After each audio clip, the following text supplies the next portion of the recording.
हाँ, चलिए आपके पास पहला क्वेश्चन, फर्स्ट क्वेश्चन आप सभी ने पढ़ो। क्या लिखा है? Which of the following is called the basic science. Basic science हम किसको कहते हैं? यानी मूल विज्ञान। जैसे आप लोग देखते हो जो हमारी साइंस है, साइंस 10th में आप साइंस पढ़ते हो, 10th तक पढ़ते हो ना, 9 10। इसके बाद आप इसको डिवाइड करते हो। क्या करते हो? इसकी ब्रांचेस में तोड़ते हो। इसको फिजिक्स हो जाती है, केमिस्ट्री हो जाती है एंड बायोलॉजी हो जाती है। आपसे पूछ रहा है कि बेसिक साइंस हम किसको कहेंगे, मूल विज्ञान किसको कहेंगे, या ये कह रहा है कि साइंस का डेवलपमेंट किससे हुआ है, यानी साइंस जो है उसका डेवलपमेंट, उत्पत्ति किससे हुई है, ओरिजिन पॉइंट किससे? फिजिक्स। हाँ, तो ध्यान रखिएगा फिजिक्स का मैथमेटिक्स से रिलेशन ऐसा है कि फिजिक्स के बिना मैथमेटिक्स को पढ़ पाना पॉसिबल नहीं। यानी मैथमेटिक्स के जितने भी फार्मूले हैं, जो भी चीजें, वो फिजिक्स से ही, एक्सपेरिमेंट से डेवलप हुए हैं। इसके बाद बायोलॉजी भी फिजिक्स से रिलेशन रखती है, केमिस्ट्री भी फिजिक्स से रिलेशन रखती है। इस प्रकार से फिजिक्स को हम बेसिक साइंस कहते हैं। क्या नाम देते हैं? बेसिक साइंस फिजिक्स को कहा गया है। बात समझ में आ गई? तो आपसे यदि आप कोई क्वेश्चन पूछता है कि साइंस में ये तीनों ब्रांचेस यदि आपको दे दी जाती हैं, इन तीनों ब्रांचेस में बेसिक साइंस क्या है, मूल विज्ञान किसको कहेंगे, तो हम फिजिक्स को कहेंगे। किसको कहेंगे? मूल विज्ञान फिजिक्स को कहेंगे। स्टार्टिंग है ना, ये है ना, स्टार्टिंग से। हाँ, ये मूल विज्ञान किसे कहेंगे? फिजिक्स को कहेंगे। चलिए नेक्स्ट क्वेश्चन, नेक्स्ट क्वेश्चन आप पढ़ो, इसको क्या है? हाँ, अब आ गए फिजिक्स में। पहला नंबर, पहला क्वेश्चन किससे था? साइंस से था। आप 10th पास आउट हुए, 11 12th में आए। 11 12th पढ़ने के बाद आप पीएनएसटी अपना कंपटीशन क्लास करने लगे। आपने 10th तक साइंस पढ़ी, उसके बाद फिजिक्स केमिस्ट्री बायोलॉजी में आए। उसमें देखा कि बेसिक साइंस फिजिक्स को कहा गया। अब आप फिजिक्स पढ़ रहे हैं, तो फिजिक्स में आप बताओ कि इसमें ओल्डेस्ट ब्रांच किसको कहेंगे? जितनी भी ब्रांचेस इसमें दी गई हैं, सबसे ज्यादा ओल्डेस्ट ब्रांच कौन सी है? पुरानी ब्रांच किसको कहेंगे? स्टार्टिंग ब्रांच किसे कहेंगे? मैकेनिक्स। और बताओ, 4 लोग हो, 4 ऑप्शन दे सकते हो, कोई दिक्कत नहीं है ना, एक एक सिंगल सिंगल ना। हाँ, मैकेनिक्स, थर्मोडायनेमिक्स, साउंड और ऑप्टिक्स। ध्यान रखिएगा, यदि ओल्डेस्ट ब्रांच की, फिजिक्स के ओल्डेस्ट ब्रांच की बात करता है तो थर्मोडायनेमिक्स, ऊष्मागतिकी, हिंदी में क्या कहते हैं इसे? ऊष्मागतिकी। थर्मोडायनेमिक्स जो है ये इसकी ओल्डेस्ट ब्रांच है ना। कौन सी? थर्मोडायनेमिक्स। ये जो ब्रांच है फिजिक्स की, ये ओल्डेस्ट ब्रांच है, ठीक है ना, सबसे पुरानी शाखा है फिजिक्स की।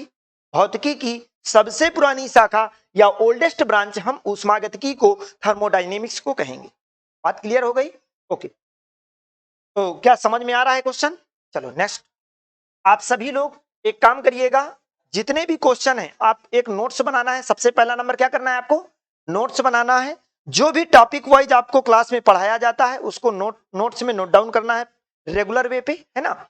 इसके बाद जो आपको ये क्वेश्चन कराए गए, तो जितने भी टॉपिक आपके करवाए जाते हैं 7 दिन 8 दिन में, उन सभी का बेहतरीन सॉल्यूशन होता है, उन सभी से क्वेश्चंस होते हैं।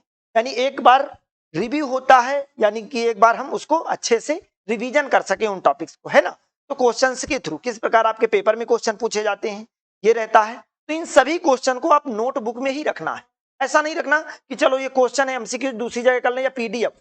आप लोग मोबाइल के सहारे बिल्कुल भी नहीं रखना। देखो मैं डिजिटल बोर्ड के सहारे था, तो देखो आज आधे घंटे समय लॉस हुआ ना। तो किसी के सहारे अपने नोटबुक में ही रहना है ना। तो आप सभी को घर में जाकर के पीडीएफ मिल जाएगा। इसके बाद अभी ये रिकॉर्डेड फॉर्म में यूट्यूब में आपको ये वीडियो मिल जाएगी। आपको जाकर के दोबारा इस वीडियो को देखना है। क्या करना है? दोबारा इस वीडियो को देखना है और वहां से पॉज कर करके आप इसको आराम से क्वेश्चन लिखेंगे और अच्छे से समझ लेंगे। क्लियर? अभी आप एक बार यहां पर समझ लीजिए, इसके बाद आप घर में जाकर के दोबारा जरूर करिएगा, ठीक है। हाँ, चलिए अगला क्वेश्चन है, sun is the centre of universe. फिर है सन जो है यूनिवर्स का सेंटर है, and the earth revolves around it. तेरा अर्थ सन का चक्कर लगाती है।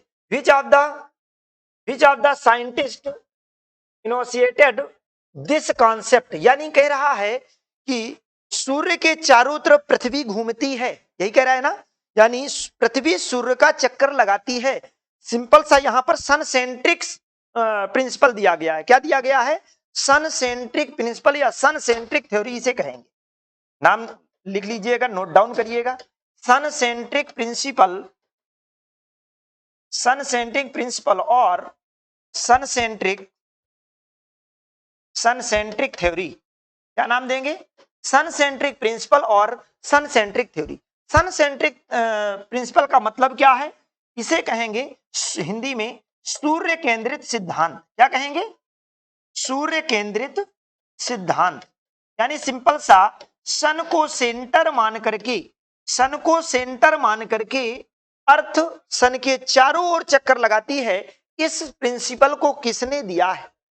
क्लियर? दो प्रिंसिपल आए। एक प्रिंसिपल आया आपका कि सन पृथ्वी का चक्कर लगाता है, पहला प्रिंसिपल। लास्ट में क्या हो गया? यह प्रिंसिपल फॉलोअप नहीं हुआ। इसके बाद दूसरा प्रिंसिपल आया, सेकंड प्रिंसिपल, कि जो सन है उसका चक्कर अर्थ लगाती है, पृथ्वी सन का चक्कर लगाती है। क्लियर? तो सन का पृथ्वी चक्कर लगाती है, यानी सूर्य केंद्रित सिद्धांत है, सन सेंट्रिक, जो आज भी हम जानते हैं, इस प्रिंसिपल को आज भी पढ़ते हैं ना। तो किसने दिया है इसको? आपके पास चार नाम है, कोपरनिकस, केपलर, न्यूटन, हाइगन्स। बताओ इन सभी ने किसने दिया है ये सन सेंट्रिक? कोपरनिकस ने, केपलर ने दिया है, न्यूटन ने दिया है?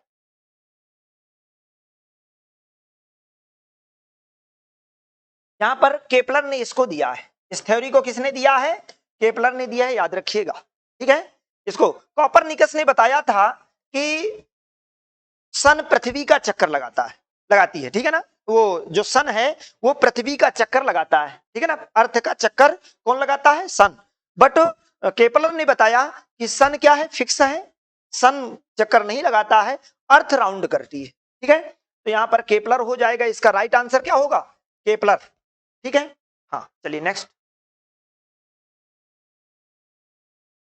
Study of fast moving particles is included in this branch of physics. भौतिकी की इस शाखा में तीव्र गति से चलने वाले कणों का अध्ययन शामिल है। इसमें कौन सी भौतिकी की ऐसी शाखा है, ब्रांच है, जिसमें तीव्र गति से चलने वाले कणों को शामिल किया गया है? जल्दी राइट आंसर, जल्दी क्लिक करो, जल्दी बताओ।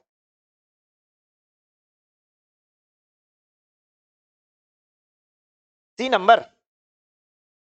नंबर होगा, जल्दी करो। क्या होगा? सी नंबर होगा। हाँ, B number, theory of relativity, quantum mechanics, none of this, और ये रिलेटिव मैकेनिक्स। इसको इंग्लिश में क्या कहेंगे? Relative mechanics. क्या नाम देंगे? Relative mechanics. हाँ, अब बताओ कौन सा ऑप्शन सही? राइट आंसर दो जल्दी से, जल्दी क्लिक करो। रिलेटिव मैकेनिक्स हो जाएगा। हाँ, राइट। इसका आंसर क्या होगा? रिलेटिव मैकेनिक्स, सापेक्ष यांत्रिकी इसको बोलेंगे। क्या बोलेंगे? सापेक्ष यांत्रिकी। हाँ, बहुत अच्छा। चलिए देखिए इधर, भौतिकी की इस शाखा में तीव्र गति से चलने वाले कणों का अध्ययन शामिल है। आपको मालूम है मैकेनिक्स के अंतर्गत हम क्या करते हैं? यंत्रों का अध्ययन करते हैं। किसका? मशीनों की स्टडी करते हैं ना। और मशीनों के अंदर टू टाइप की एनर्जी पाई जाती है। एक होती है आपकी काइनेटिक एनर्जी और एक होती है आपकी पोटेंशियल एनर्जी। बात समझ में आ गई? क्या होती है? एक काइनेटिक एनर्जी होती है और एक पोटेंशियल एनर्जी होती है। पोटेंशियल एनर्जी स्थितिज ऊर्जा बोलते हैं। क्या बोलते हैं? स्थितिज ऊर्जा। और काइनेटिक एनर्जी गतिज ऊर्जा बोलते हैं। यानी जो आपके पार्टिकल्स हैं वो मूव कहां पर करेंगे? जब गतिज ऊर्जा उनको मिलेगी। स्थित से गति की ओर जाना है तो कौन सी एनर्जी मिलेगी?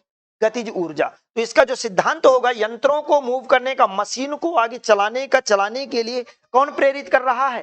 तो मैकेनिक्स। कौन? मैकेनिक्स। यानी उसमें मैकेनिकल एनर्जी आएगी। तो इसका राइट आंसर क्या हो जाएगा? Relative mechanics. क्लियर? ओके, हाँ, अगला क्वेश्चन बोलो। भौतिकी की वह शाखा जिसके लिए उपयुक्त सूक्ष्म कण है, अब बताओ। The branch of physics suitable for the study of सब माइक्रोस्कोपिक पार्टिकल इज। बहुत ही सिंपल अच्छा क्वेश्चन है और बहुत ही बेहतरीन क्वेश्चन है।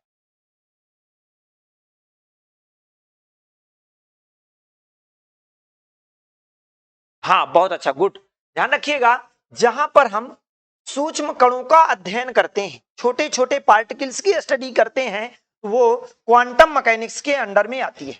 इसके अंडर में क्वांटम मैकेनिक्स के अंडर में आती है। यदि आप लोग ये क्या कहते हैं आगे स्टडी करते हो, फिजिक्स की स्टडी आगे भी अपनी स्टार्ट रखते हो 12th के बाद, तो आपको क्वांटम मैकेनिक्स पढ़ने को बहुत अच्छे से मिलेगा, ठीक है ना। तो इसका राइट आंसर क्या हो जाएगा? भौतिकी की वह शाखा जिसके लिए उपयुक्त सूक्ष्म कण क्वांटम मैकेनिक्स के अंतर्गत अध्ययन करते हैं, स्टडी करते हैं इसका, ठीक है। चलो हाँ, क्वेश्चन आ गया, आपके लेवल का क्वेश्चन अब आ गया। क्या क्वेश्चन है? Which of the following is not the unit of length. कह रहा है इनमें से ऐसा कौन सा क्वेश्चन है, ऑप्शन है, जो लंबाई की इकाई नहीं है, लेंथ की यूनिट नहीं है। हाँ, रेडियन। कौन सा? रेडियन। अच्छा देखो, पारसेक, पारसेक में क्या करते हैं आप बताओ? पारसेक से किसको मेजर करते हैं?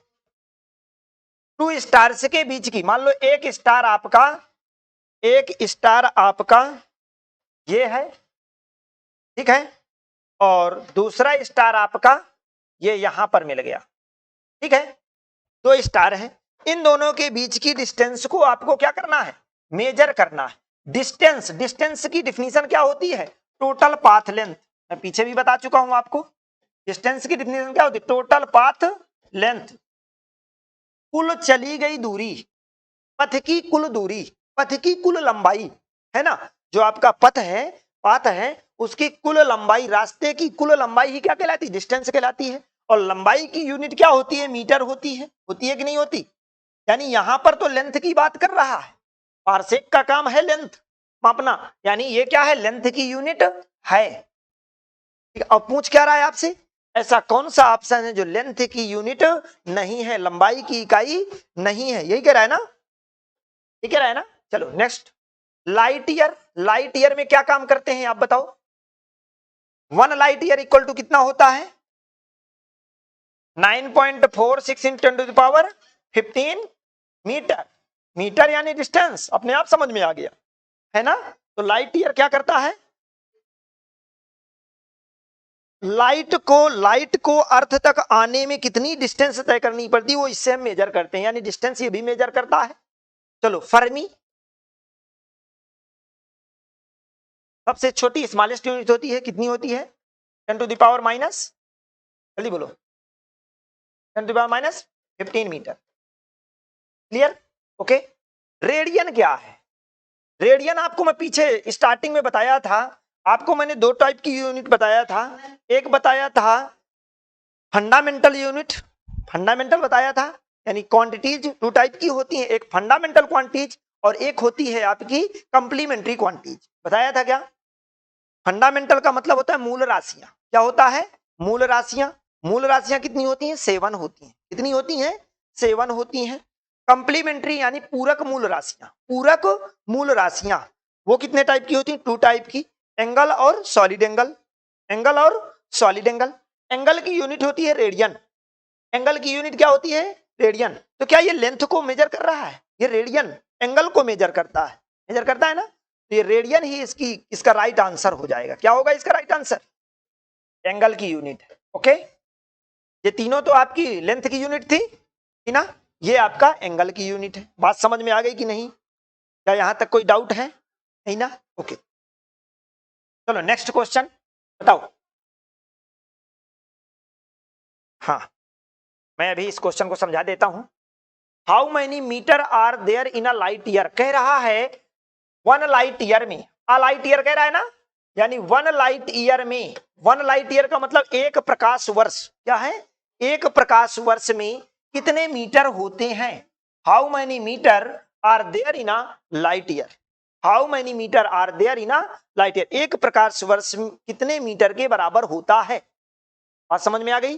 कितने मीटर के बराबर होता है? अभी मैं बताया हूं जस्ट पीछे। क्या है? 9.4 × 10⁻15 मीटर। मीटर लगा नहीं, ऊपर है ना।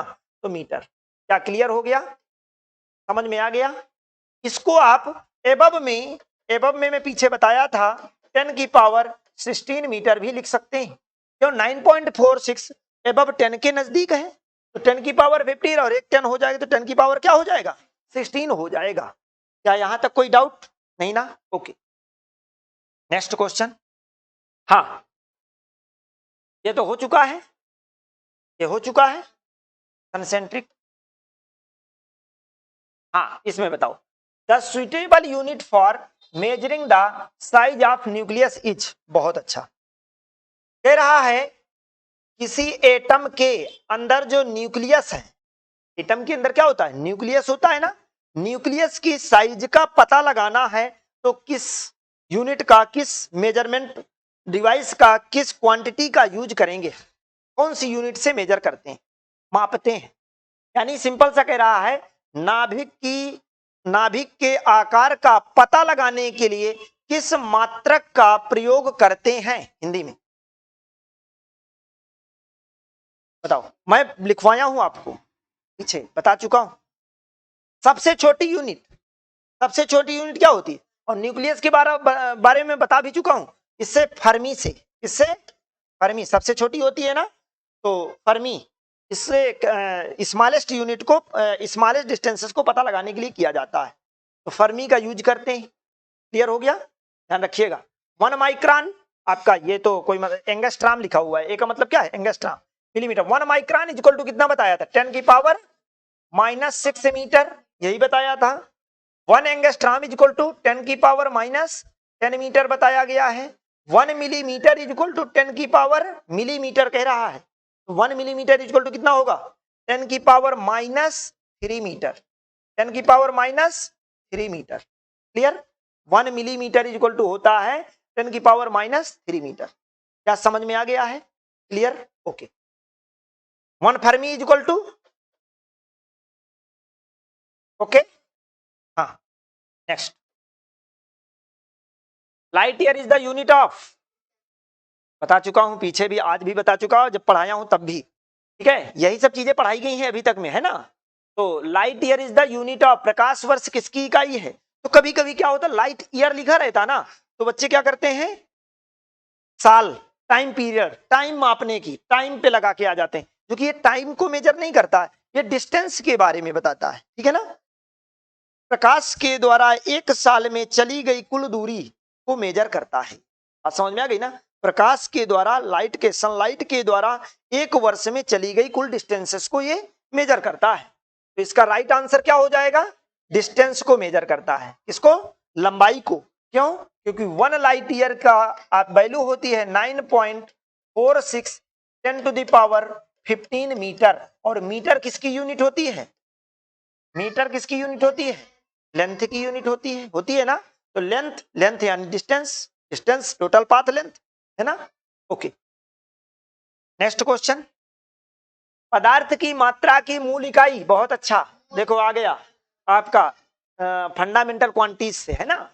Basic unit of the quantity of matter, quantity of matter, पदार्थ की मात्रा को मोल से मेजर करते हैं। पदार्थ की मात्रा की यूनिट क्या होती है, मोल, ठीक है ना। 7 फंडामेंटल क्वांटिटीज बता चुका हूं, मूल राशियां, ठीक है, और पदार्थ की मात्रा उसमें आती है फंडामेंटल क्वांटिटीज में, मोल हो गया। क्या क्लियर हो गया? ओके, हाँ। 1 second is equal to, 1 second कितने के इक्वल होता है। अब ये आंसर आपका, ऐसे नहीं बताना, कुछ भी मिल जाए नहीं बताना, जल्दी करो, जल्दी बताओ, 1 सेकंड किसके इक्वल होता है। 1 second is equal to B number, और सोच लो। अच्छा, अलग अलग सब लोग दोगे,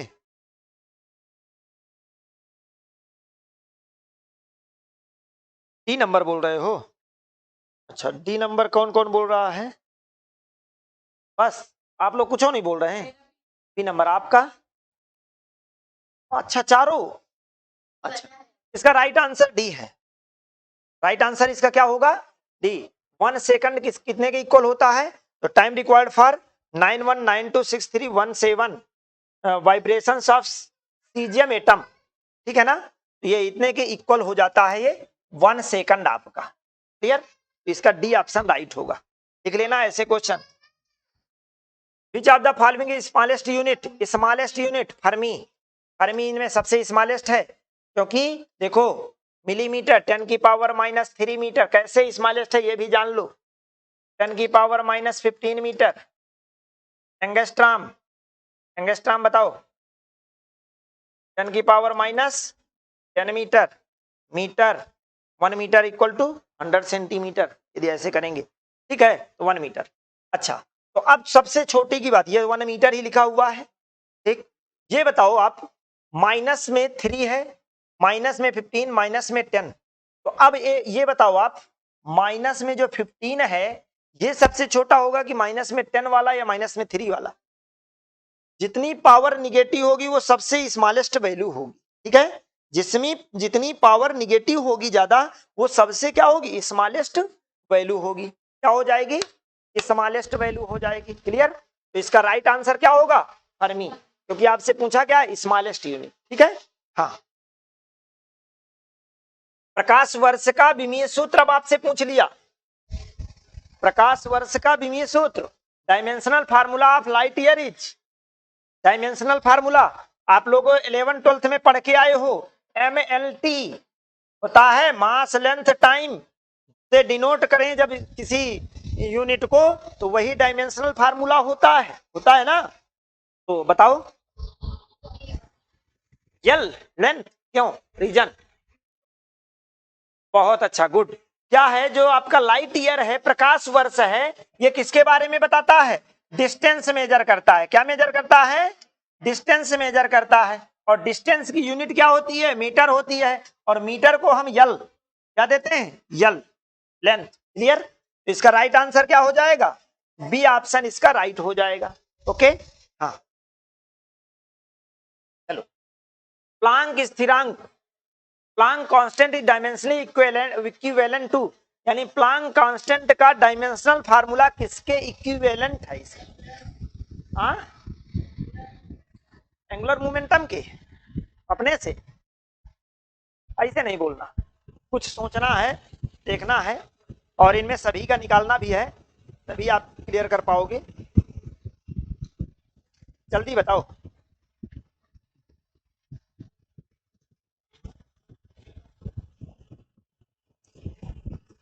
क्यों, मैंने बताया था कि इनको लर्न करके आना विथ फार्मूले, बताया था कि नहीं, बोलो। आप लोगों को ये बताया गया है ना कि विथ फार्मूला आपको लर्न करके आना है।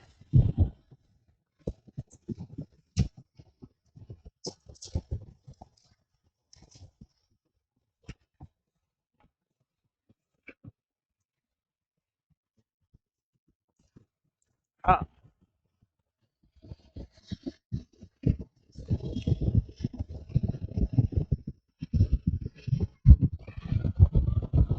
चलो, तो देखो लीनियर मोमेंटम यहां पर दिया गया है, लीनियर मोमेंटम नॉर्मल रेखीय संवेग, क्या होता है इंग्लिश हिंदी में, रेखीय संवेग बोलेंगे इसे, क्या बोलेंगे, रेखीय संवेग। क्लियर, संवेग मोमेंटम को काहे से रिप्रेजेंट करते हैं, पी से, पी इक्वल टू होता है मास इंटू वेलोसिटी, क्या होता है, मास इंटू वेलोसिटी होता है, मास की यूनिट होती है किलोग्राम, और वेलोसिटी की मीटर पर सेकंड होती है, क्या होती है, मीटर पर सेकंड होती है। इस तरह से ये क्या हो जाता है, किलोग्राम मीटर पर सेकंड यूनिट हो गई ना। तो इसका डायमेंशन क्या हो जाएगा, MLT-1, क्या सही है, सही है। इसके बाद एनर्जी है, एनर्जी, वर्क और एनर्जी का क्या होता है, सेम होता है ना। आपको पता है वर्क का क्या होता है, ML²T-2, डायरेक्ट कर दें क्या, क्यों, क्योंकि kilogram metre square per second square, work equal to होता है force into displacement, force into, कर भी मैंने वर्क का बताया था ना। ये हो गया। एंगुलर मोमेंटम बताओ आप लोग, एंगुलर मोमेंटम वर्क का यहां पर पहले लिख लो, ML²T-2, ये तो सेम हो गया है ना। एंगुलर मोमेंटम का फार्मूला क्या होता है, जल्दी बोलो, जल्दी बोलो,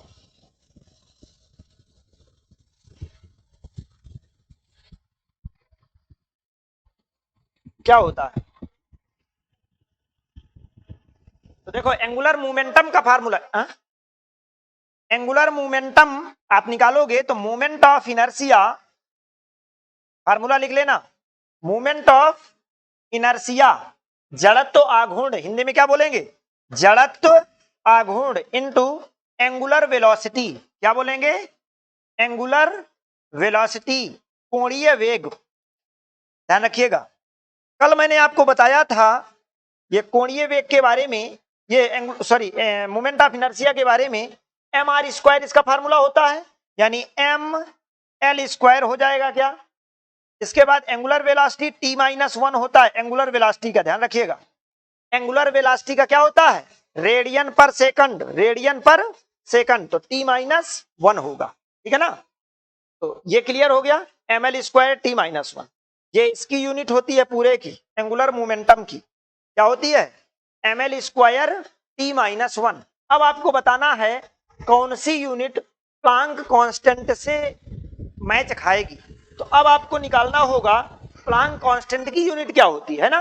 तो देखो प्लांक कांस्टेंट आपने अच्छे से पढ़ा है, फिजिक्स और केमिस्ट्री दोनों में पढ़ा हुआ है कि E is equal to H nu. जब आपने डी ब्रॉगली इक्वेशन पढ़ा होगा 11th में, de Broglie equation, de Broglie समीकरण नाम सुने हो कभी? हाँ, तो डी ब्रॉगली इक्वेशन जब पढ़े होगे तो वहां पर दो रिलेशन आपको बताए जाते हैं, एक आइंस्टीन इक्विवेलेंस रिलेशन, आइंस्टीन का E equal to M C square, और एक E equal to H nu, इन दोनों में रिलेशन करके फार्मूला निकाला जाता है M B square upon R वाला, ठीक है ना? तो ध्यान रखिएगा, ये आपका E equal to H nu, H क्या है यहाँ पर? एच क्या है? प्लांक कांस्टेंट है, क्लियर? न्यू क्या है? फ्रीक्वेंसी है, न्यू क्या है? फ्रीक्वेंसी है। फ्रीक्वेंसी क्या होती है? सेकंड इनवर्स लिखा हुआ होगा, आप लोग देख लो, ठीक है ना? तो H is equal to E upon nu लिख सकते हैं क्या? ये न्यू नीचे चला जाएगा, हमें निकालना किसका है? एच का। तो ई एनर्जी है, एनर्जी का क्या होगा? M L square T minus two, सही जा रहे हैं? न्यू का क्या होगा? T minus one, second inverse होता है ना, तो टी माइनस वन, ओके? तो ये ऊपर जाएगा, देखो ये माइनस का वन है, ऊपर जाएगा तो क्या बनेगा? प्लस का वन। तो दूसरी जगह लिख दें, यहां पर लिख दें, तो M L square T minus two into T की पावर वन प्लस का बन जाएगा। अब देखो माइनस टू में प्लस वन निकलेगा, निकलेगा कि नहीं? तो क्या बचेगा? क्या ऐसा कोई इक्वेशन मिल रहा है आप लोगों को? कौन सा मिल रहा है? किससे? Angular momentum. इस तरह से आपका एंगुलर मोमेंटम प्लांक कांस्टेंट के इक्विवेलेंट होगा। पेपर में ये जो क्वेश्चन आया है, ऐसे क्वेश्चन आएंगे, आपको सभी के मालूम होना चाहिए। ये सोचो कि हम एक दो की याद करके रट के चले जाएंगे तो काम होने वाला नहीं है।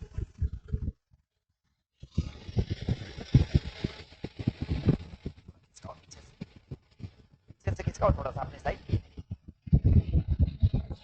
पीछे से, और बस बस बस हो गया, ओके। हाँ, तो ये क्वेश्चन आ गया समझ में? क्लियर हो गया? समझ में आ गया ना कैसे करना है? सभी का आपको निकालना पड़ेगा, सभी की मालूम होना चाहिए यूनिट। तो आपने देखो यहाँ फार्मूले बेस्ड हमने बताया, फार्मूला यदि मालूम है तो आप यूनिट भी निकाल लोगे, डायमेंशनल फार्मूला भी निकाल लोगे, क्लियर? ओके, चलो नेक्स्ट क्वेश्चन। अब कह रहा है पोटेंशियल एनर्जी की डायमेंशन है, ये कह रहा है ना, dimension of potential energy is, बताओ क्या होगी? क्या होगी बोलो?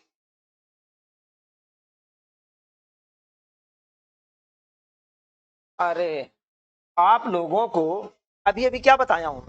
एनर्जी, क्या बताया हूं?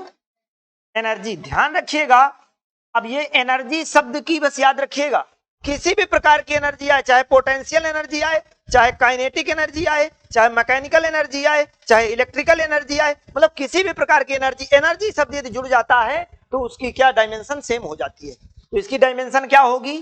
M L square T minus two, यही बताया हूं क्या अभी एनर्जी के। अब देखो मैं पोटेंशियल एनर्जी की आपको निकाल के भी दिखा दूं। पोटेंशियल एनर्जी का फार्मूला होता है mgh, क्या सही जा रहे हैं? mgh, m क्या है यहां पर? मास है। m क्या है बेटा? मास। g क्या है? ग्रेविटेशनल एक्सीलरेशन है। क्या है? ग्रेविटेशनल एक्सीलरेशन है जी। और h क्या है? हाइट है। क्या सही है? h हाइट है ना? शांत नहीं बैठना, बोलते भी जाना है कुछ ना कुछ, है ना? मास की यूनिट आप सभी को मालूम है, किलोग्राम होती है। ग्रेविटेशनल एक्सीलरेशन आ गया, ध्यान रखिएगा। अब चाहे ग्रेविटेशनल एक्सीलरेशन हो चाहे नॉर्मल एक्सीलरेशन हो, एक्सीलरेशन की जो यूनिट होगी वही ग्रेविटेशनल एक्सीलरेशन की यूनिट होगी। तो क्या होगा? मीटर पर सेकंड स्क्वायर। एक्सीलरेशन की पढ़े हो ना? इसके बाद हाइट क्या है? एक प्रकार की लेंथ है, तो लेंथ की क्या होगी? मीटर। क्लियर? अब यूनिट निकाल लिया आपने, तो kilogram, metre metre, metre square और पर सेकंड स्क्वायर। क्या सही है? ये अब डायमेंशन आप इसका निकालोगे तो बन जाएगा कि नहीं? सेम आ जाएगा कि नहीं जो बताया हूं? m l square t minus 2। क्या राइट है? ओके, क्लियर हो गया? पोटेंशियल एनर्जी तो मतलब ये भी आपने देख लिया, हाँ होती है ऐसा, है ना? तो एनर्जी की आपको याद करके रखना, वर्क एनर्जी सेम है। ठीक है, ये चीजें पढ़ना है जाके। मैं अब पूरा बताया ना कि आपको आज इस क्लास से अब ये नहीं बताया जाएगा कि डायमेंशन क्या होता है, कैसे निकालना है। ठीक है, पूरा आज की क्लास में पूरा कंप्लीट कर देना है। ठीक, ओके। हाँ, नेक्स्ट। बहुत डायमेंशन है, पूरा डायमेंशन से फार्मूला क्वेश्चन है। Dimensional formula power is, power की डायमेंशनल फार्मूला क्या होती है? देखो अभी तक 11 12th में क्या है, हम लोग नॉर्मल याद करके आए हैं। अब हमें क्या करना होगा? बहुत सारी चीजें ऐसे रिलेट करना होगा कि इसकी किससे सिमिलरिटी कैसे है, ये किसके समान है ना? तो ये चीजें। तो अब देखो पावर, अब आपको 4 डायमेंशन दे दिया है। हर बार डायमेंशन से क्वेश्चन आता है आपके एग्जाम में, 4 दे दिया है क्वेश्चन। ठीक है, तो power is equal to formula क्या होता है? जल्दी बोलो। पावर मैंने बताया था, टाइम के रिस्पेक्ट में किया गया वर्क, टाइम के रिस्पेक्ट में किया गया कार्य या वर्क क्या होती है? पावर होती है, अपनी क्षमता होती है ना? तो पावर वर्क अपॉन टाइम हो जाएगा कि नहीं? वर्क की आपको पता है, अभी अभी आप निकाल के आए हो, ml स्क्वायर t माइनस 2। क्या सही जा रहे हैं? इसके बाद t की सेकंड इन, वो सेकंड की क्या t ही लिखे क्योंकि सेकंड होगा ना, इसका सेकंड होगा तो डायमेंशन लिखेंगे तो t लिखेंगे, लिखेंगे कि नहीं? डायमेंशन t लिखे। अब देखो इसको ऊपर ले जाएंगे तो t की पावर 1 है, ऊपर जाएगा -1, तो -2 और -1 कितना हो जाएगा? ml square t minus 3। Okay, clear हो गया? तो इसका राइट आंसर अब आप लोग कर लिए होंगे, सी नंबर ऑप्शन राइट होगा। क्या सबसे बन गया है? अभी भी कोई प्रॉब्लम जा रही है क्या डायमेंशन निकालने में? नहीं ना, क्योंकि देखो अब वर्क की यदि यूनिट आप मेरे से पूछो तो वर्क की unit force into displacement upon time, यही होता है। अब फोर्स की क्या होती है? न्यूटन, और ये डिस्प्लेसमेंट है ना, यस को डिस्प्लेसमेंट बोल रहा हूं, तो डिस्प्लेसमेंट की metre upon second, newton metre पर सेकंड, न्यूटन मीटर पर सेकंड, यही होती है। यदि आपसे ये एमकेएस यूनिट इसकी पूछता है, क्या पूछता है? इसकी एमकेएस यूनिट पूछता है, तो न्यूटन की क्या होती है? किलोग्राम मीटर पर सेकंड स्क्वायर। ज्यादा डिटेल नहीं है न्यूटन वाले में करेंगे, या फिर या मैं नहीं बताए है ना, कल बता चुका हूं। ठीक है, तो न्यूटन मीटर, किलोग्राम मीटर पर second square into metre upon second. ठीक है ना? तो अब देखो क्या हो जाएगा, kilogram metre metre metre square, और ये सेकंड ऊपर जाएगा तो सेकंड -3। ठीक है, यदि आपको डायमेंशन पता है तो ध्यान रखिएगा, डायमेंशन से आप एमकेएस यूनिट बहुत जल्दी निकाल सकते हैं। मास के लिए होता है, यम क्या है? मास, मास की यूनिट किलोग्राम, मास की यूनिट किलोग्राम। यल क्या है? लेंथ, लेंथ की यूनिट मीटर, तो L square metre square. T time second -3। Clear? हाँ, ओके।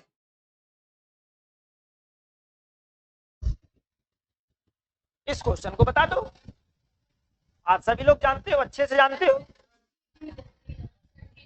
डी नंबर सेम है, निकाल लें क्योंकि निकालना पड़ेगा सभी की, है ना? चलो वर्क की बताओ, वर्क डायमेंशन पूछ रहा है ना, डायरेक्ट लिख रहा हूं ml² t-2, सही है। एनर्जी की भी यही है, दोबारा ना लिख के सेम कर दे रहा हूं, ठीक। फोर्स, फोर्स का क्या होगा ml(t-2), सही है। ये तो सेम नहीं है, सेम नहीं है ना।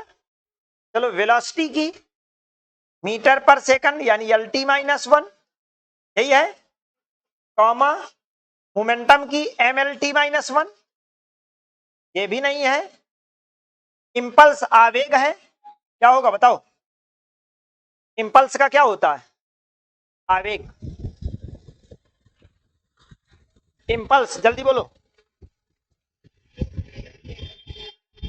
फोर्स इंटू टाइम, क्या होता है इंपल्स का फोर्स इंटू टाइम, इंपल्स का होता है फोर्स इंटू टाइम। यदि आप लोगों को जो मैं 10-12 बताया हूं उनको याद कर लो तो सब मिलती जुलती हैं। देखो फोर्स आ गया, फार्मूला पता होना चाहिए बस, फोर्स इंटू टाइम आ गया ना, तो क्या हो जाएगा फोर्स इंटू टाइम mLT-1, क्योंकि टी है ना इंटू में है, -2 था, mLT-1 ये होगा। नहीं समझ में आया, आ गया ना। चलो तो ये भी सेम नहीं है। Potential energy, kinetic energy, momentum, तो आपने एनर्जी का देखा तो एनर्जी में बता देता हूं, पोटेंशियल एनर्जी और kinetic energy, PE equal to K, kinetic energy equal to mL²T-2, यही होगा, याद कर लेना यदि याद नहीं हो रही तो। और मोमेंटम की mLT-1, क्या सही है, ठीक है, mLT-1 ऊपर भी लिखा हुआ है, ये भी सेम नहीं है, तो डी ऑप्शन आ गया ना। अब डी को भी चेक करने पर चेक कर लेना, pressure, pressure is equal to force upon area होता है क्या, तो force upon area mLT-2 upon L², क्या हो जाएगा mL-1 T-2, क्या सही है। एक ये हो जाएगा mL-1 T-2, फिर इसके बाद स्ट्रेस आ जाएगा, स्ट्रेस हिंदी में इसको बोलते हैं, देखो प्रेशर को हिंदी में बोलते हैं दाब, क्या बोलते हैं, एक चीज करना, जहां पर इंग्लिश ना समझ में आए, ध्यान ना रहे तो पूछ लेना, ठीक है। हाँ, स्ट्रेस को इसे प्रतिबल बोलते हैं, क्या बोलते हैं, प्रतिबल। और स्ट्रेस इक्वल टू होता है, स्ट्रेस इक्वल टू क्या होता है, force upon area, stress equal to क्या होता है, फोर्स अपॉन एरिया, प्रतिबल भी बराबर भी फोर्स अपॉन एरिया होता है। यदि फोर्स अपॉन एरिया है तो mL-1 T-2, क्या प्रॉब्लम है, नहीं ना, फार्मूला लिख लेना, फोर्स अपॉन एरिया होता है, ठीक है। हाँ, इसके बाद इलास्टिक कांस्टेंट, इलास्टिक कांस्टेंट कहें या कोफिशिएंट ऑफ इलास्टिसिटी, कल मैंने लिखा था आप लोगों को कोफिशिएंट ऑफ इलास्टिसिटी, तो मैं लिखे दे रहा हूं इलास्टिक कांस्टेंट या कोफिशिएंट ऑफ इलास्टिक कांस्टेंट, ठीक है ना, इलास्टिक कांस्टेंट, इसे हिंदी में कहते हैं प्रत्यास्थता गुणांक, क्या बोलते हैं, प्रत्यास्थता गुणांक बराबर होता है स्ट्रेस अपॉन स्ट्रेन, फार्मूला क्या होता है, स्ट्रेस अपॉन स्ट्रेन, प्रतिबल बटे विकृति, प्रतिबल बटे प्रत्यास्थता गुणांक बराबर प्रतिबल बटे विकृति, कर लेना, प्रतिबल अपॉन विकृति। ध्यान देना विकृति की कोई यूनिट नहीं होती है, यदि यूनिट नहीं होती है तो कोई डायमेंशन नहीं होती है, ध्यान रखिएगा। तो इसकी कोई डायमेंशन नहीं, डायमेंशन लेस है, यदि ये डायमेंशन लेस है तो इसकी जो डायमेंशन होगी mL-1 T-2, यही है ऊपर। तो स्ट्रेस की जो डायमेंशन होगी वही क्या होगी, इलास्टिक कांस्टेंट की होगी, समझ में आ गया कि नहीं। स्ट्रेन की कोई डायमेंशन नहीं होती है, यानी ये डायमेंशन लेस, क्लियर। तो इस तरह से तीनों यूनिट इसकी क्या हो जाती हैं, डायमेंशन सेम हो जाती हैं। क्या समझ में आ गया सभी का, डायमेंशन क्लियर हो रहा है। तो इस तरह से अब आपको एक चीज और कंफर्म हो रहा होगा, यदि इस क्वेश्चन को सॉल्व करना है तो हमें सभी डायमेंशन आने चाहिए, डायमेंशन नहीं आने चाहिए, हमें फार्मूला आना चाहिए, डायमेंशन तो अपने आप निकाल लेंगे, डायमेंशन भूल सकती हैं पर फार्मूला नहीं भूलेगा, क्योंकि फार्मूला हमें टॉपिक पढ़ना है, ठीक है ना। हाँ चलो नेक्स्ट, तनाव के आयामों के समान है, dimensions of the stress are similar to the dimension of, यानी कह रहा है जो डायमेंशन स्ट्रेस की डायमेंशन है वो इनमें से किसके समान है? तो अभी अभी आप पढ़ लिए हो, है ना, कि स्ट्रेस बराबर फोर्स अपान एरिया, यही होता है क्या, प्रतिबल बराबर बल बटे क्षेत्रफल, और pressure equal to force upon area होता है, दोनों इक्वल हैं। इसकी डायमेंशन होती है ml-1 t-2, मैं बार बार इसलिए लिख रहा हूं कि आप लोगों को याद हो जाए, ठीक है। और इसकी भी होती है ml-1 t-2। ओके, क्या क्लियर है, राइट है, ओके। प्रेशर हो गया। चलो next question, dimensional formula of surface tension आ गया। सरफेस टेंशन इज पृष्ठ तनाव का सूत्र, डायमेंशनल फार्मूला। तो पृष्ठ तनाव का फार्मूला बताओ, पहले पृष्ठ तनाव का फार्मूला बताओ जल्दी से। सरफेस टेंशन, अरे एक चीज ये बताओ, मान लो कोई लिक्विड है या वायर है, लिक्विड ले लो या वायर ले लो, पहले इतने क्षेत्र में फैला हुआ है, इतने में फैला हुआ है, ठीक है। इसको थोड़ा सा जगह और मिलती है और ये क्या करता है, आगे फैल जाता है, आगे फैल जाता है। तो ये ज्यादा क्या कवर कर रहा है, एरिया। एरिया के साथ साथ हम कहें तो जैसे मान लो एक वायर है, ठीक, इतनी है, क्लियर, स्टार्टिंग में इतनी थी, बाद में इसे क्या किया गया, इसके सरफेस में, सरफेस का मतलब होता है सतह, ये जो सतह है ना, तो सरफेस में, पृष्ठ में तनाव, टेंशन का मतलब होता है तनाव, खिंचाव। तो पृष्ठ में तनाव कब होगा, जब इसको हम देखो, ये वायर है या ये स्प्रिंग है, इसको खींचेंगे तो क्या बढ़ेगी इसकी, क्या बढ़ेगी इसकी, जल्दी बोलो, इसकी लेंथ बढ़ेगी, बढ़ेगी कि नहीं बढ़ेगी, बढ़ेगी नहीं बढ़ेगी, कब लेंथ बढ़ेगी, कब लेंथ बढ़ेगी, खींचेंगे, खींचने में क्या लगता है, खींचने में क्या यूज करेंगे, फोर्स, बहुत अच्छा। तो जब हम किसी जगह फोर्स लगाते हैं तो उसकी लेंथ में जो परिवर्तन होता है उसे ही हम क्या कहते हैं, सरफेस टेंशन कहते हैं। नहीं समझ में आया, नहीं समझ में आया, फोर्स लगाने पर लेंथ इंक्रीज, लेंथ का इंक्रीज होना सरफेस टेंशन, पृष्ठ तनाव, ठीक है ना। यानी ये इतना है, इसको जब मैं खींचूंगा तभी ना ये फैलेगा, जब खींचूंगा तो खींचने में क्या लगा रहा हूं, फोर्स, फोर्स लगाया क्या बढ़ा, लेंथ बढ़ी, फोर्स लगाया क्या बढ़ा, लेंथ, यानी लेंथ के रिस्पेक्ट में फोर्स, जितना फोर्स लगाया जाएगा उतनी ही लेंथ बढ़ेगी। तो फोर्स अपान लेंथ, फोर्स अपान लेंथ तो क्या हो जाएगा, mlt-2 अपान यल, यल से यल कैंसिल, mt-2। मैं यदि आपको डायरेक्ट कह देता कि इसका mt-2 होता है तो मुझे लगता है कम समझ में आता है ना। फार्मूले से जाना आपको बेहतर होगा, क्या होगा, फार्मूले से जाना बेहतर होगा। अब क्वेश्चन ये है कि सर mt-2 मिल ही नहीं रहा, कहां है कहीं, डी नंबर, ये right answer, okay, D number मिल गया, क्लियर हो गया, ओके। मजा आ रहा है, आ रहा है कैसा है, नहीं आ रहा, नहीं आ रहा, नहीं आ रहा ना। चलो, आवेग का सूत्र क्या होगा, डायमेंशनल फार्मूला ऑफ इंपल्स, अभी अभी पढ़े हो, force into impulse is equal to आवेग, हिंदी में क्या कहते हैं इसे, आवेग, क्या बोलते हैं, impulse is equal to force into time, force यानी बल गुणे समय, बल गुणे समय, है ना, फोर्स इंटू टाइम। तो फोर्स का क्या होगा, mlt-2 into time, T, time का क्या होगा, टी, डायमेंशन लिख रहे हैं ना। तो अब देखो, इसकी पावर 1 है, इसकी पावर -2 है, -2 में 1 निकलेगा तो क्या बचेगा, माइनस बचेगा, mlt-1 है क्या कहीं, mlt-1, डी नंबर, यही है ना, ओके। चलो,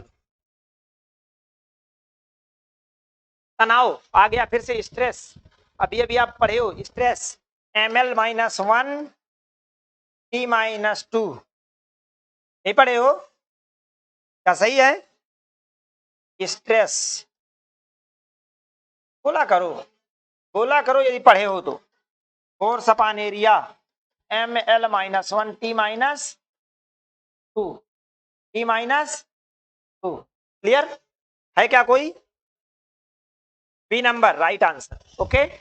हाँ,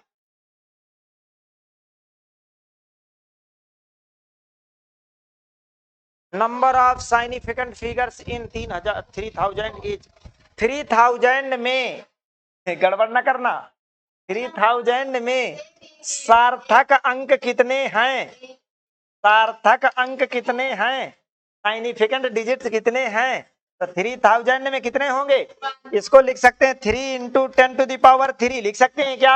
आपको बताया था कल ही, क्या बताया था कि इनको आपको साइनिफिकेंट डिजिट में काउंट नहीं करना। कितने डिजिट बचे, 1, कितने डिजिट बचे 1, इसीलिए ये क्वेश्चन पूछाने का है, वो पूछता है ना, ध्यान रखिएगा इस चीज को। 3000 में महत्वपूर्ण अंक कितने हैं, तो 1 होंगे, ठीक है, सार्थक अंक।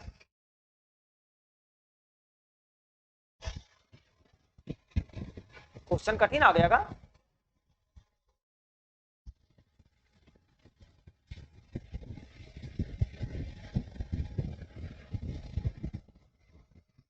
यहाँ 5 लिखा है ना, ये यहाँ यस है, यस यानी डिस्प्लेसमेंट, ध्यान रखिएगा, ठीक है। एस मीटर में तथा सेकंड टाइम, यहाँ पर टाइम को कर लो टी टाइम, ठीक है ना, टी सेकंड में मापा जाता है, तो सी का मात्रक होगा। आप लोगों ने कई बार एक चीज ये सुना होगा कि पीएससी, यूपीएससी, एमपीपीएससी हो, यूपीपीएससी, कोई भी पीएससी हो या यूपीएससी, इन सभी में और अदर जो एग्जाम होते हैं उनमें ज्यादातर उनके जो हिंदी इंग्लिश वर्जन होता है उनमें गलतियां पाई जाती है, क्वेश्चन गलत सिद्ध कर दिए जाते होते हैं कि नहीं होते, ऐसा बहुत सारे क्वेश्चंस को गलत करार दिया जाता है। इस साल आपने देखा होगा कि जो बोर्ड का एग्जाम हुआ है 12th का, तो फिजिक्स में देखा जाए तो लैंग्वेज प्रॉब्लम के कारण जो उनका ट्रांसलेशन था गलती थी, ठीक है ना, फिजिक्स के ट्रांसलेशन में गलती थी। गलती क्या थी, इस बार जो पेपर बना था सीबीएसई बोर्ड वालों टीचरों ने बनाया, सीबीएसई पैटर्न पे बना, इंग्लिश में बना था। तो और जो यूपीपीएससी और यूपीएससी का भी बनता है, स्टेट यूपीएससी वगैरह का, उसका भी इंग्लिश में ही पेपर बनता है। क्या होता है, उसका ट्रांसलेशन किया जाता है, और ट्रांसलेशन, इंग्लिश के ट्रांसलेशन को जब हिंदी में करेंगे कुछ ना कुछ तो गलतियां आ ही जाएंगी ना।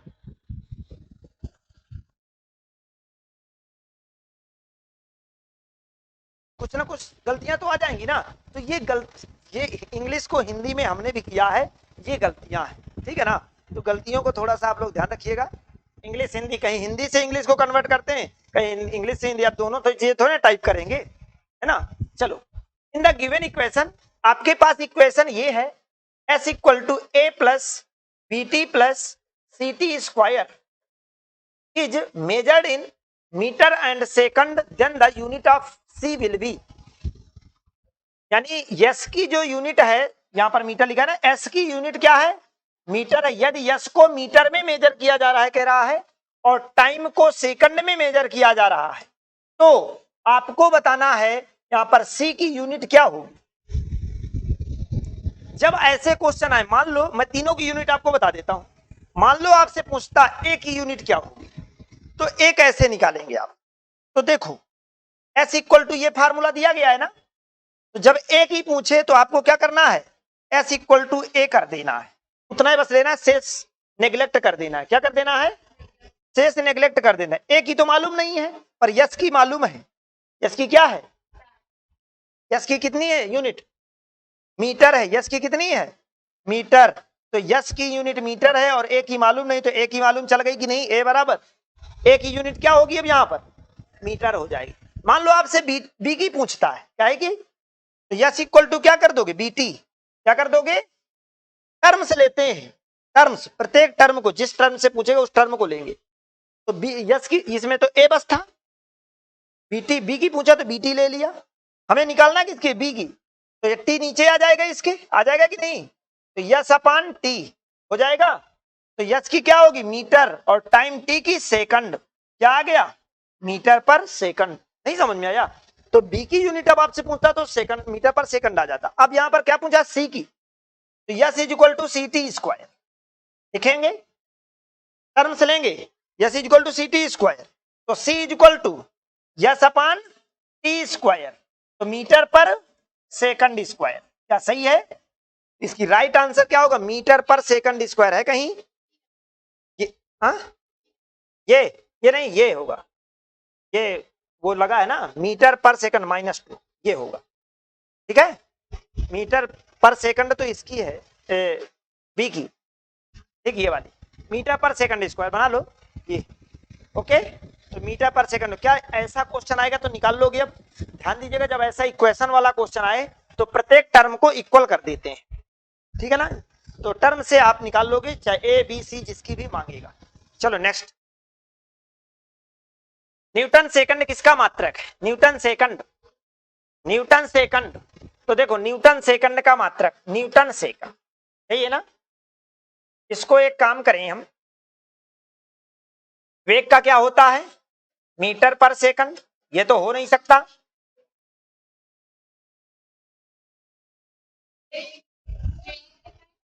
वेलोसिटी, अच्छा इंग्लिश में वेलोसिटी, कोणीय संवेग, एंगुलर मोमेंटम, एंगुलर मोमेंटम, संवेग मोमेंटम, लीनियर मोमेंटम, ठीक है ना। और ये एनर्जी, क्या आप समझ में आ जाएगा? ओके, अब बताओ कोणीय संवेग का अभी अभी आप लोग निकाले थे, क्या आया था? जल्दी बताओ। ml स्क्वायर टी माइनस 1, यही आया था एंगुलर मोमेंटम का, तो ml स्क्वायर टी माइनस 1 आया था, ठीक। इसके बाद एनर्जी का क्या है? ml स्क्वायर टी माइनस 2, और संवेग का क्या है? ml T minus 1। ओके, चलो इसका रखो। अब आप इसको क्या बना सकते हैं? तो ml टी माइनस 2 तो न्यूटन का हो गया, सेकंड का टी की पावर 1 हो गया, हो जाएगा। -2 में 1 निकलेगा तो ml टी माइनस 1 है क्या किसी का? है क्या किसी का इनमें? इसका मोमेंटम का मैच कर रहा है? नहीं कर पाओगे, नहीं कर पाओगे ऐसे। अरे न्यूटन सेकंड दिया, आपको बताया सबकी यूनिट निकालना पड़ेगा, सभी पता होना चाहिए।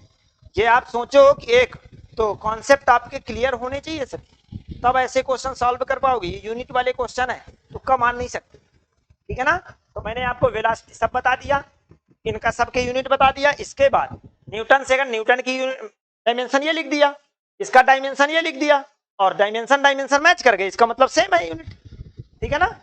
यूनिट सेम होगी तभी ना डायमेंशन सेम आ रहा है, क्लियर। तो ये किससे होगा? संवेग मोमेंटम से, ओके। क्योंकि देखो ml t minus 1 ml t minus 1 cut करने से, हाँ। यानी अब एक चीज और आपके माइंड में आ गया होगा कि संवेग को, मोमेंटम को न्यूटन सेकंड भी लिखा जा सकता है, मोमेंटम की यूनिट को न्यूटन सेकंड भी लिखा जा सकता है, ध्यान रखिएगा, ठीक है। ऐसे तोड़ मरोड़ की यूनिट बहुत बनाते हैं, ठीक है, हाँ, पेपर में। चलो नेक्स्ट क्वेश्चन बताओ जल्दी से, सोच रहा हूं। एम्पियर घंटा इकाई है, बताओ एम्पियर घंटा इकाई। अच्छा, इसको कर दो, आप कर दो चार्ज, इसको कर दो पावर, इसको कर दो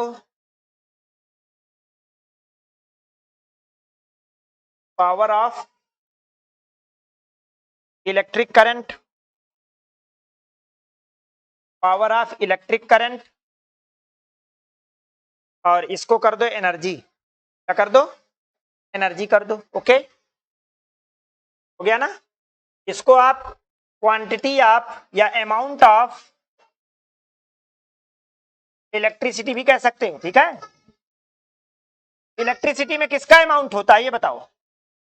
चार्ज, चार्ज का ही होता है ना, चार्ज ही तो होता है। यहां पर हमने चार्ज लिख दिया। अब बताओ, तो इसका राइट आंसर देखो जल्दी से, Q इक्वल टू क्या होता है? I T formula. Q क्या है? चार्ज, आप लोगों ने 12th में पढ़ा है, ठीक है, फिर से पढ़ाएंगे। Q चार्ज है, I क्या है? I क्या है? करंट, एम्पियर हो जाएगा। करंट क्या होती है? एम्पियर। T टाइम, टाइम का क्या होगा? आवर, आवर या सेकंड है तो टाइम का ही ना।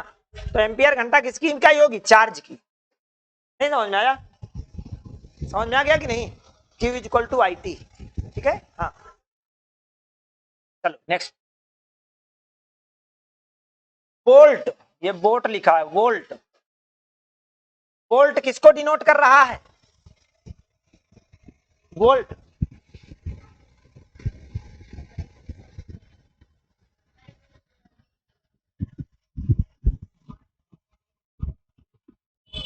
बताओ, वोल्ट किसको कर रहा है?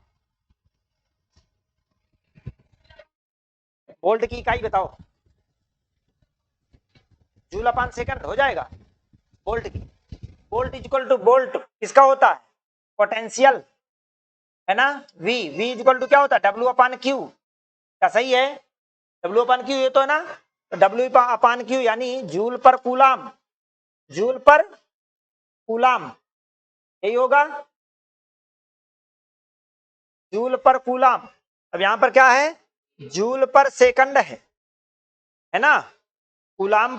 हाँ हाँ, कौन सा होगा, कूलाम अपान जूल है। अब वोल्ट इसको डिनोट करेगा, और हाँ ठीक,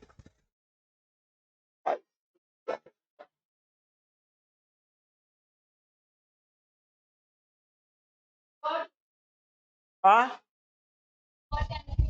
हाँ ठीक है, ये आ गया। तो देखो V इक्वल टू जूल पर कूलम हुआ, W अपान क्यू। तो अब Q इक्वल टू क्या लिख सकते हो, IT लिख सकते हो। तो जूल पर I क्या है, एम्पियर इनटू सेकंड, ठीक है। जूल पर सेकंड वाट होता है, कैसे, वर्क अपान टाइम, वाट होता है कि नहीं। अरे 2 सेकंड, नहीं समझ में आ रहा ना, आ गया। देखो यहां पर इसको इतना बना लिया आपने, इतना समझ में आ गया सबको, आ गया ना। खुशी एक भी नहीं समझ में आता, क्यों, क्योंकि पढ़ के नहीं आते सर। हाँ इधर समझो, जूल पर एम्पियर इंटू सेकंड हो गया। अब देखो इसको क्या लिख सकते हैं, voltage equal two joule joule पर सेकंड इंटू एम्पियर, एक ही बात है ना, लिखा हुआ है जूल पर सेकंड। इसको तो जूल पर सेकंड किसका होता है, तो पावर इज इक्वल टू, यहां पर देख लो, power is equal to work upon time होता है। वर्क का क्या होता है, जूल, और सेकंड, जूल पर सेकंड किसका हो गया, पावर का। पावर की एक यूनिट क्या होती है, वाट। यानी जूल पर सेकंड की जगह हम कंबाइंड रूप से वाट भी तो लिख सकते हैं, लिख सकते हैं। तो यानी इसकी जगह जूल पर सेकंड की जगह क्या लिख दिया, वाट। तो क्या आ जाएगा, वाट पर एम्पियर, क्या हो जाएगा यहां पर, V इज इक्वल टू वाट पर एम्पियर। क्या सही है, आ गया, मिल गया। क्या कर लेंगे अब, ऐसे निकालना पड़ेगा कितनी यूनिट को कहां से कन्वर्ट करा रहा है, ठीक है। तो ये वाट पर एम्पियर हो गया। चलो नेक्स्ट, हाँ ग्रेविटी वाला कल बताया था मैंने, आप निकाल लेना। कैपिटल G इक्वल टू होता है FR² अपान M1 M2 से निकालोगे तो आएगा आपका ML-1, नहीं 2 सेकंड गलत कर दिया, M-1 L³ T-3 ये होता है, ठीक है ना। M-1 L³ T-3, M-1 L³ T-3 कहां है, हाँ M-1 L³ क्या, अच्छा T-2, T-2 M-1 L³ T, हाँ ठीक है T-2 सही है, M-1 L³ T-2 ये 3 नंबर, ये राइट आंसर होगा, ठीक है। ओके, ऐसा जोड़ा चुनिए जिनके विमीय सूत्र समान हैं, दाब और प्रतिबल।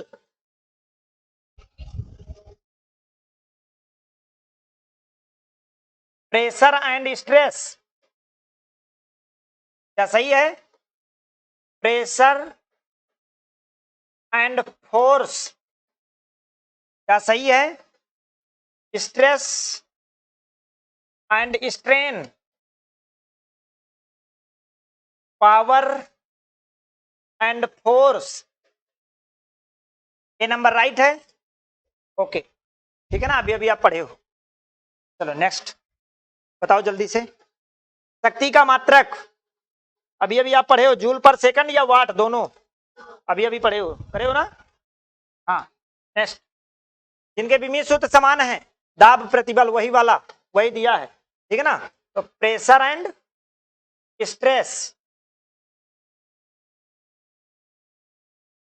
वही सब दिया है, स्ट्रेस का हुआ and strain, okay, pressure and force क्या होगा, पावर एंड फोर्स, कौन सा होगा, फर्स्ट राइट होगा। जिसकी यूनिट सेम है तो उसके डायमेंशन भी सेम है। चलो, ऐसा ही पद्धति में दाब का मात्रा करे, इतना simple question. The unit of दाब का कह रहा ना, the unit of pressure in SI system is, बताओ एसआई सिस्टम में प्रेशर का क्या होता है, पास्कल, नहीं होता है, पास्कल होता है, ये हो गया पास्कल, क्लियर। हाँ, एम के पद में जड़ता गुण, बहुत सिंपल है, जड़ता गुण, movement of inertia, movement of inertia क्या होता है, I is equal to M R square, formula ये है। एम क्या है, मास यानी द्रव्यमान, द्रव्यमान का क्या होगा, किलोग्राम, आर क्या है, डिस्टेंस, मीटर स्क्वायर, कई बार बता चुका, किलोग्राम मीटर स्क्वायर है क्या कहीं, किलोग्राम मीटर स्क्वायर, ठीक है। हाँ, प्रतिबल स्ट्रेस, स्ट्रेस का क्या है, फोर्स अपॉन एरिया होता है ना, तो न्यूटन पर मीटर स्क्वायर होगा कि नहीं होगा, तो न्यूटन पर मीटर स्क्वायर ये, ओके। हाँ, the number of significant figures in, इसमें साइनिफिकेंट डिजिट बताना है, कितने हैं, 4, गुड, बहुत अच्छे, answer right, B option right है। और ये वाला जीरो नहीं माना जाएगा, इधर वाला, उधर के जीरो माने जाएंगे, डेसिमल लगा हुआ है क्योंकि, ठीक है। हाँ, अगला,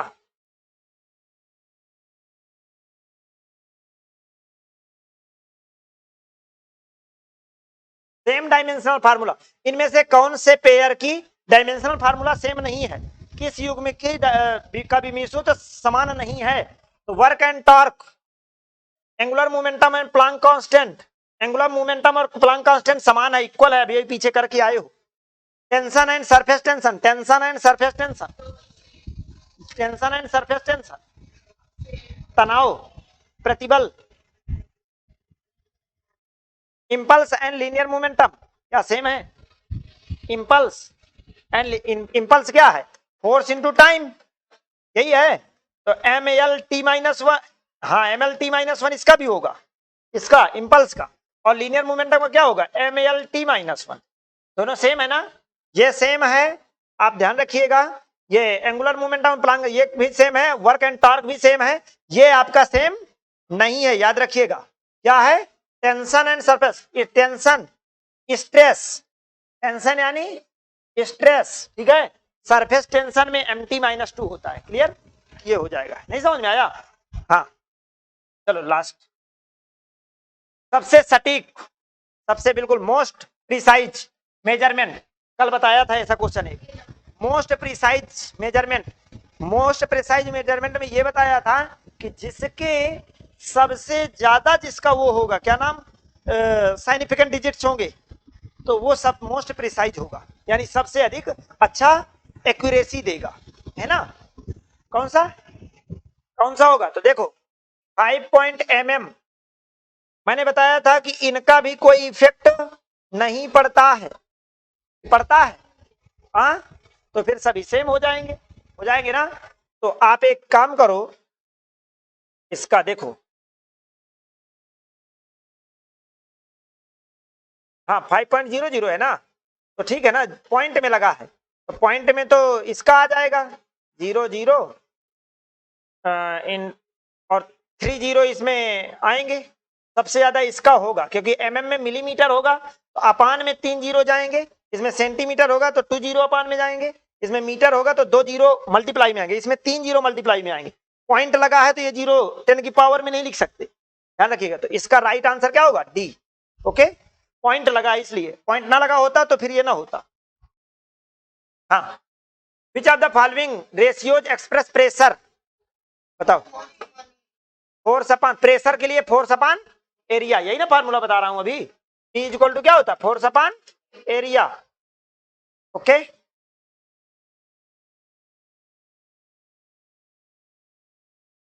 Why do we have different units for the same physical quantity, इस क्वेश्चन को आपको होमवर्क है, आपको करके आना है, ओके। क्या था क्वेश्चन, क्वेश्चन कट गया, अब रहने देते हैं, पूरी कहानी करनी पड़ेगी, ठीक है, लास्ट भी था तो कल का बता देंगे इसको, ठीक है, उसमें देख लेना, आ जाएगा रिकॉर्ड।